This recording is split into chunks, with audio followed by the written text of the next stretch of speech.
Welcome to Grandma's kitchen. வாழ்க வளமுடன், வாழ்க பல்லாண்டு. இப்போ சும்மா ஜாலியாக ஒரு கொஸ்டின் கேட்கட்டுமா? அதே மாதிரி நீங்களும் ஜாலியாக உங்களுக்கு ஆன்சர் தெரிஞ்சால் கமெண்ட் செக்ஷனில் சொல்லிடுறீங்களா?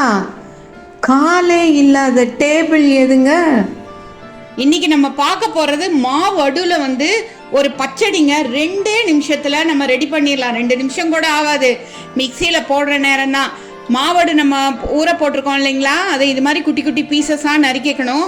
கூட வந்து காரத்துக்கு தகுந்த மாதிரி பச்சை மிளகா, நான் 3 பச்சை மிளகா போட்டிருக்கேன். அது கூட வந்து தேங்காய் ஒரு 2 ஸ்பூன் இருக்கிற மாதிரி போட்டு இதை இப்போ நம்ம நைஸாக அரைச்சி கொண்டு வந்துடலாங்க. சுவையான மாவடு பச்சடி ரெடி ஆயிடுச்சு. இதில் வந்து ஒரு கடுகை தாளித்து கொட்டிட்டு தேவைப்பட்டால் கொஞ்சமாக தயிர் ஊற்றி கலந்து பரிமாறலாங்க. நான் வந்து தயிர் ஊற்றி கலக்கலை, அப்படியே தான் பரிமாற போகிறேன். நம்மளோட 1 நிமிஷத்தில் ரெடியாகிற சூப்பரான சுவையான ஒரு மாவடு பச்சடி. அப்படியே மாவடு வாசனை அவ்வளோ நல்லா இருக்கும். இந்த பச்சடியில் சாதம் போட்டு கொஞ்சம் அதில் நெய் போட்டு இதை போட்டு கலந்து சாப்பிட்டோம்னா அவ்வளோ டேஸ்ட்டாக இருக்குங்க. நல்லா எல்லாரும் இந்த மாவடு எல்லாம் கிடைக்கிற சீசனில் இது மாதிரி வெரைட்டிஸ் பண்ணி சாப்பிட்டு என்ஜாய் பண்ணலாம். தேங்க்ஸ் ஃபார் வாட்சிங் அவர் கிராண்ட்மாஸ் கிச்சன்.